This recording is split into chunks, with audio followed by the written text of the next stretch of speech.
All right, welcome back, brothers and sisters. I am Braden. This is Langley Outdoors, the place where we not only talk about what's going on in the gun world, our beautiful country, and how we're going to fix this bad boy together. Guys, as you get in here, make sure you share this one out. You like this video because this one needs to go places.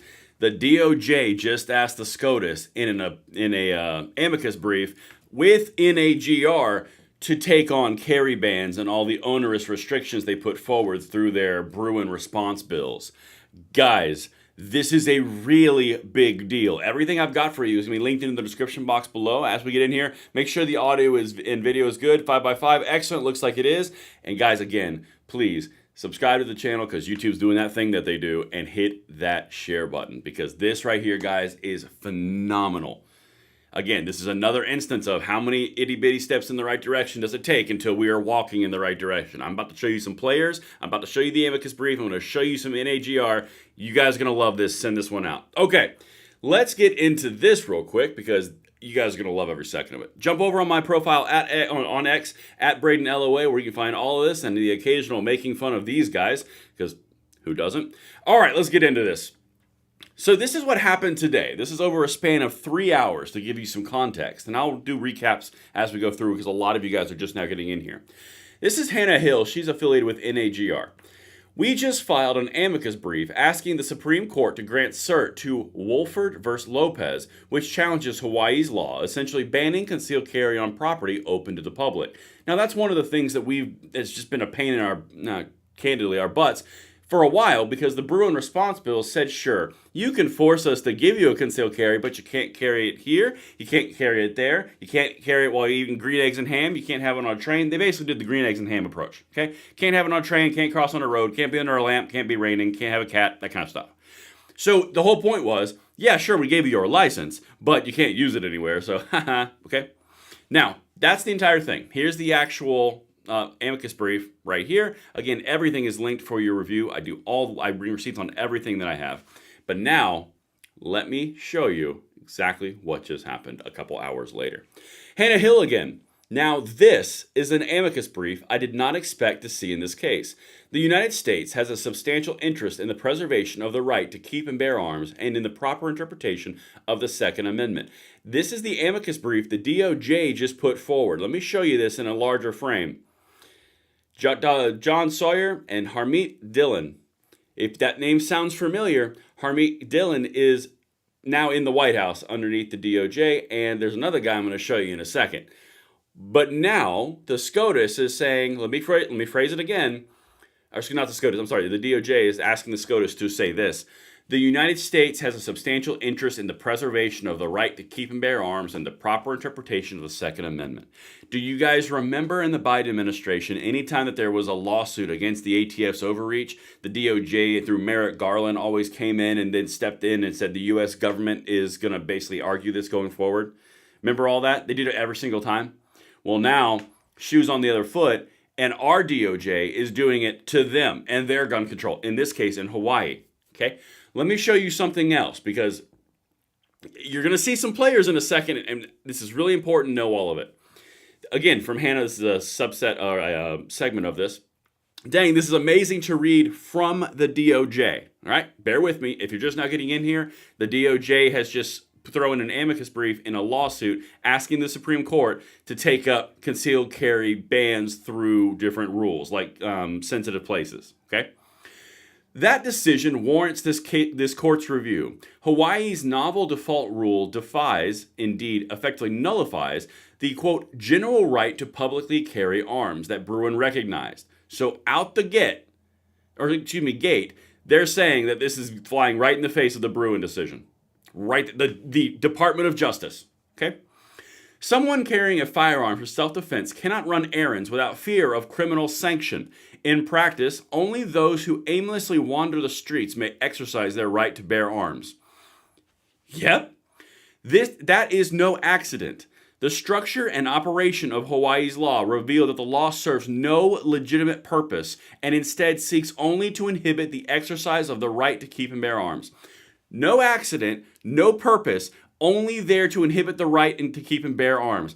From the freaking DOJ on asking the SCOTUS to look at this. Guys, this is a really big deal. Let's keep on going. I got even more for you.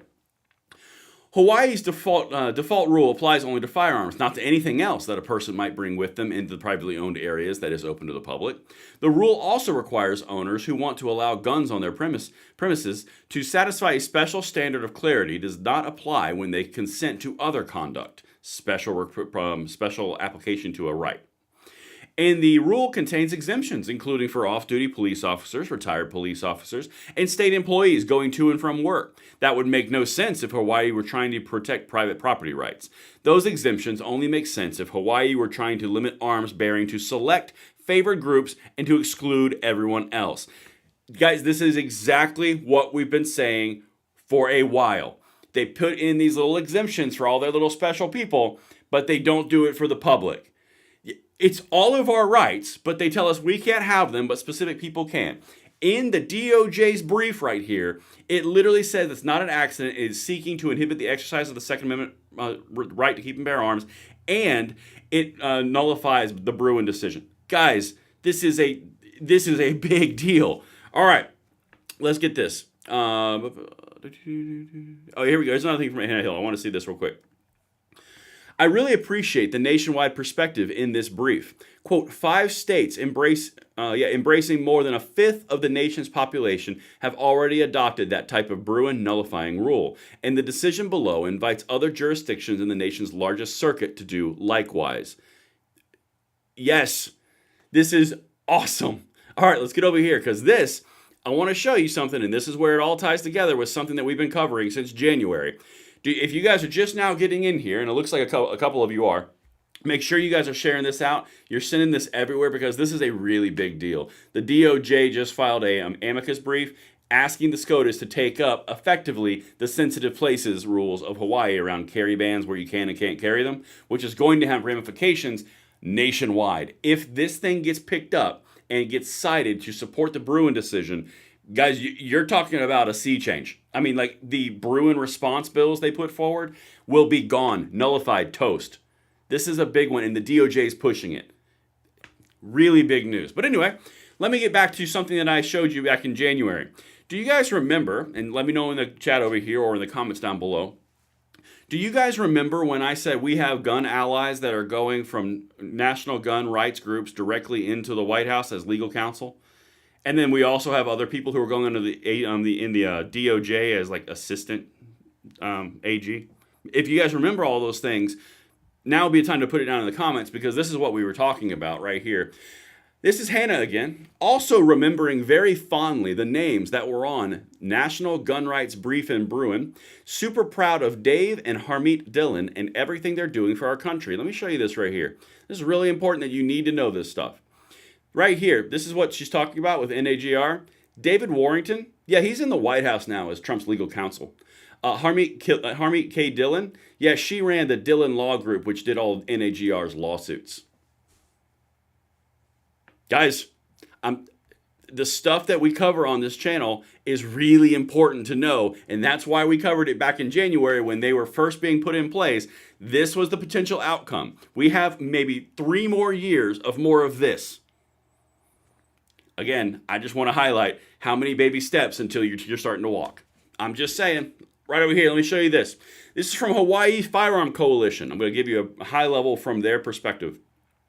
The U.S. government just asked the Supreme Court to strike down Hawaii's gun carry law. Here's what you need to know. In a high-profile Second Amendment case, Wolford v. Lopez, the U.S. Department of Justice filed a legal brief urging the Supreme Court to review and reverse the Ninth Circuit's decision that upheld Hawaii's controversial concealed carry restriction. What's the law, you ask? Well, Hawaii makes it a crime punishable by up to 1 year in jail for a licensed gun owner to carry a firearm on any private property open to the public, like gas stations, stores, or restaurants, unless the property owner gives express permission, such as posting a sign. Why is the DOJ opposing this? Well, according to the DOJ's brief, the law inverts centuries of legal tradition where people could carry arms unless told otherwise. It functionally bans public carry, turning everyday errands into legal minefield for gun owners. It targets gun rights, not protects property rights, especially since it exempts police, government employees, and others. It conflicts with the Braden decision, where the Supreme Court ruled states cannot impose burdens on the public right to carry without clear historical justification. What's at stake? This case could shape the future of the Second Amendment since Bruin and 5 states, including California, New York, and New Jersey, have passed similar laws impacting over 75 million Americans. There's also now a conflict between federal appeals courts, making Supreme Court review more likely. Bottom line, the DOJ under the Trump administration is siding with gun rights advocates here, warning that Hawaii's law effectively nullifies the right to carry firearms for self-defense. And everything is linked in the description box below. But guys, what we're talking about right here is the DOJ now being on the other foot, and they're going directly after the Bruin response bills and the sensitive places stuff that we've been struggling with and covering for the last 2 to 3 years since they instituted it, since the Bruin decision. Guys, this is coming directly from the DOJ, jumping right on there with NAGR in a case out of the Ninth Circuit to reverse and overrule it, asking the SCOTUS to do it. This is a really big deal. So make sure you guys hit that like button, you subscribe to the channel, you share this everywhere, and you turn that notification bell on, because we will not let the culling of our subscribers stop us from distributing the freedom of which we hold so dear. I hope you guys enjoy this content. I hope you are as happy about this as I am, and let me know in the comments down there if I landed the plane and if you are a happy little critter on this wrapping up Thursday. I will see you guys on the next one. Thanks a lot.